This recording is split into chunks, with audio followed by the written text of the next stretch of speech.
नमस्कार, जय हिंद, वंदे मातरम। दोस्तों, आपके अपने चैनल श्रेयांश एकेडमी के सुपर 30 में आपका स्वागत है।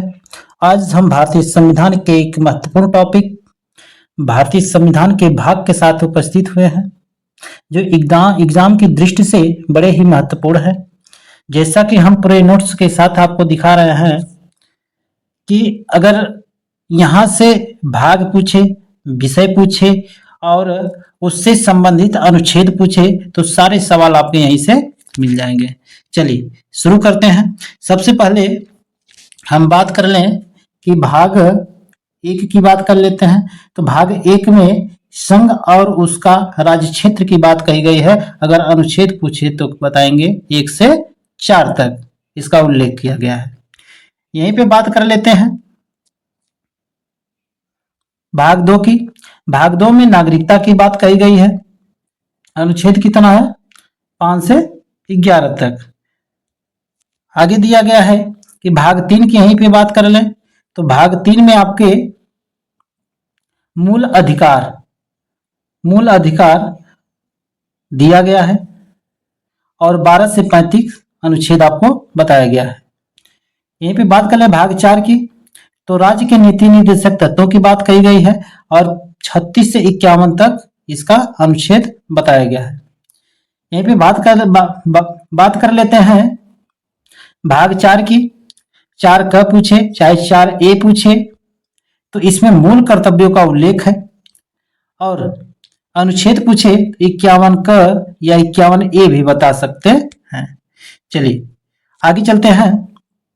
भाग 5 की बात कर लेते हैं। इसमें संघ की बात कही गई है और 52 से 151 की बात कही गई है। आगे चलते हैं भाग 6 की बात कर लेते हैं। भाग 6 में आपके राज्य की बात कही गई है और 152 से 137 तक बताया गया है अनुच्छेद। आगे बढ़ते हैं। यहीं पे बात कर लेते हैं भाग 7 की। भाग 7 की बात कर लेते हैं तो पहली अनुसूची के भाग ख और राज्य संविधान 7वां संशोधन 1956 7वां संशोधन 1956 में धारा 29 और अनुसूची द्वारा निर्देशित है। अगर इसके कितने में निर्देशित है तो ये आप बता देंगे साहब कि 300 अनुच्छेद 338 में निर्देशित है। आगे बात कर लेते हैं कि भाग 8 की बात कर लेते हैं। केंद्र शासित प्रदेशों की बात कही गई है। भाग 9 की बात कर लेते हैं तो पंचायतों की बात कही गई है। अच्छा, भाग 8 में आपका अनुच्छेद की अगर हम बात कर लेते हैं, भाग 8 में अनुच्छेद की अगर हम बात कर लेते हैं तो 239 से 242 तक ये अनुच्छेद रखा गया है। भाग 9 की बात कर लेते हैं तो पंचायतों की बात की गई है। ये 243 या 243 अड़ की बात की गई है। भाग 9 की बात कर लेते हैं या भाग 9 ए या भाग 9 क की बात कर लेते हैं तो ये नगर पालिका की बात कही गई है और ये नगर पालिका 243 तो या 6 में बताई गई है। सहकारी समितियों की अगर हम बात कर लेते हैं तो ये भाग 9 के ख में आएगा और अनुच्छेद की बात कर लेते हैं तो 243 या 243 न में हो जाएगा। आगे बढ़ते हैं। भाग 10 की बात कर लेते हैं तो अनुसूचित जाति और जनजातियों की बात कही गई है। इसका अनुच्छेद हो जाएगा 244 से 244 क तक। 11वां की बात कर लेते हैं भाग 11 की। संघ और राज्य के मध्य संबंध की बात बताई गई है। 245 से 263 तक ये अनुच्छेद जाएगा। आगे बढ़ते हैं। भाग 12 की बात कर लेते हैं कि वित्त संपत्ति संविदाएं और वाद की बात कही गई है 264 से 300 तक। भाग 13 की बात कर लेते हैं। भारत के राज्य क्षेत्र के भीतर व्यापार वाणिज्य एवं समागम की बात कही गई है 301 से 307 तक। आगे बात कर लेते हैं।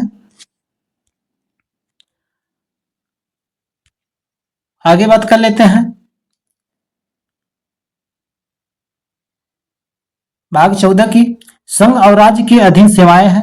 यह 308 से 323 तक इसका अनुच्छेद बनाया गया है। भाग 14 ए की बात कर लेते हैं। तो अधिकरण की बात कही गई है। अधिकरण में आपका 323 से 323 ख तक, 323 क से 323 ख तक ये जाएगा। 15वां की बात कर लेते हैं, भाग 15 की। निर्वाचन, निर्वाचन की बात इसमें आती है और ये आपका हो जाएगा 224 से 324 से 329 क तक ये जाएगा। भाग 16 की बात कर लेते हैं। हमको पता है कि टोटल 22 भाग है, 22 भागों को हम देखेंगे इसमें कि कुछ भागों के संबंध में विशेष अनुबंध लगाया गया है। कौन से? अनुसूचित जातियों, अनुसूचित जनजातियों और पिछड़े वर्ग और आंग्ल भारतीयों के लिए उपबंध बनाया गया है। यस, अगर यहीं पे बात कर लेते हैं अनुच्छेद कहां से कहां तक है तो 330 से 342 तक ये जाएगा। आगे बढ़ते हैं भाग 17 की। तो राजभाषा वेरी वेरी इंपॉर्टेंट है, राजभाषा की बात बताई गई है। इसमें 343 से 351 तक ये अनुच्छेद जाता है। भाग 18 की बात कर लें, आपात उपबंध हो गया, ये 352 से 360 तक जाएगा। यहीं पे बात कर लेते हैं भाग 19 की। तो प्रकीर्णन की बात कही है, प्रकीर्णन में आपका 361 से 367 तक ये जाएगा। आगे बात कर लेते हैं 20वां की, वेरी वेरी इंपॉर्टेंट है। संविधान के संशोधन की बात कही गई है 20 में, यह आपका 368 से 68 तक जाएगा। भाग 21 की बात कर लेते हैं, अस्थायी संक्रमणकालीन और विशेष उपबंध की बात कही गई है 369 से 392 तक। आगे बात कर लेते हैं 22वें भाग की। संक्षिप्त नाम प्रारंभ हिंदी में प्राधिकृत पाठ और निरसन की बात कही है 393 से 395। मूल संविधान में 395 अनुच्छेद था जो आपके स्क्रीन के ऊपर दिख रहा है। यहीं पे वेरी वेरी इंपॉर्टेंट नोट्स में आप देख लीजिएगा कि भारतीय संविधान के भाग 11 का अध्याय 1 संघ और राज्य के मध्य विधायी संबंधों को दर्शाता है। तो इसी के साथ ये आपका स्टडी मटेरियल खत्म और आगे आपका इसी में बहुविकल्पी प्रश्नों के साथ हम आ रहे हैं।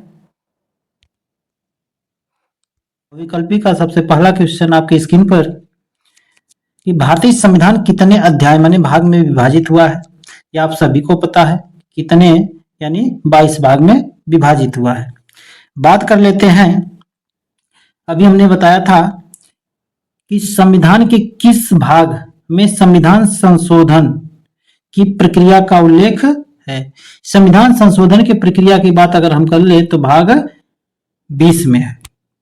आगे चलते हैं, अगला क्वेश्चन आपके स्क्रीन के ऊपर कि संविधान के किस भाग में पंचायती राज व्यवस्था संबंधित प्रावधान दिए गए हैं। तो अगर पंचायती राज व्यवस्था संबंधित प्रावधान की अगर हम बात कर लेते हैं तो ऑप्शन नंबर ए हो जाएगा आपका। क्वेश्चन नंबर 4 की तरफ चलते हैं कि संविधान के किस भाग में अस्थायी संक्रमणकालीन और विशेष उपबंधों के प्रावधान है। अगर चौथे की अगर हम बात कर लेते हैं तो चौथा का ऑप्शन आपका हो जाएगा सी, यानी भाग 21 में। बात करते हैं 5वां क्वेश्चन आपके स्क्रीन के ऊपर कि हमारे संविधान के किस भाग में 3 सोपानों में पंचायतें बनाने का परिकलन दिया गया है। तो ये हो जाएगा आपका ऑप्शन नंबर ए हो जाएगा। आगे बढ़ते हैं अगले क्वेश्चन की तरफ। अगला क्वेश्चन आपके स्क्रीन के ऊपर कि निम्नलिखित में से संविधान का कौन सा भाग नगर पालिका से संबंधित है। यहाँ पे अगर नगर पालिका की अगर हम बात कर लेते हैं तो चूंकि अभी अभी हमने आपको पढ़ाया था कि नगर पालिका की बात कर लें तो ये हो जाएगा भाग, ये डी ऑप्शन आपका सही हो जाएगा। आगे बढ़ते हैं, संविधान के किस भाग में नीति निर्देशक तत्वों का उल्लेख किया गया है। यहाँ नीति निर्देशक तत्वों के उल्लेख की अगर हम बात कर लेते हैं तो ये क्या हो जाएगा, सातवें का हो जाएगा आपका चतुर्थ भाग में। आगे बढ़ते हैं अगले क्वेश्चन की तरफ। संविधान के भाग 1 में निम्न में से किसका वर्णन है। संविधान के भाग 1 में निम्न में से किसका वर्णन है? तो ये संघ और राज्य क्षेत्रों की बात बता रहा है। आगे बढ़ते हैं। 9वां क्वेश्चन आपके स्क्रीन के ऊपर, भारतीय संविधान के निम्नलिखित में से किस अध्याय में जनता को गारंटी मूल अधिकार दिए गए हैं? यानी भाग 3 की बात बता रहा है। आगे बढ़ते हैं अगले क्वेश्चन की तरफ। अगला क्वेश्चन आपके स्क्रीन में, भारतीय नागरिकों के मूल कर्तव्यों का विवरण, मूल कर्तव्यों का विवरण संविधान के किस भाग में दिया गया है? तो मूल कर्तव्यों का जो विवरण है वह संविधान के 4 में दिया गया है। आगे बढ़ते हैं। भारत के संविधान का भाग 4 किसके बारे में बताता है? भाग 4 की अगर हम बात कर लेते हैं तो ये हो जाएगा आपका राज्य के नीति निर्देशक सिद्धांत की बात बता रहा है। ऑप्शन नंबर सी हो जाएगा। संघीय कार्यपालिका की व्याख्या संविधान के किस भाग में की गई है? क्वेश्चन नंबर 12 देखिएगा, तो इसका आंसर हो जाएगा 12वां का भाग 5 हो जाएगा आपका। 13वां क्वेश्चन आपकी स्क्रीन के ऊपर है कि संविधान के किस भाग में नागरिकता का उल्लेख है? यहां बात कर लेते हैं नागरिकता की, तो नागरिकता का उल्लेख किस में है? तो नागरिकता आप बता सकते हैं साहब भाग 2 में है। अभी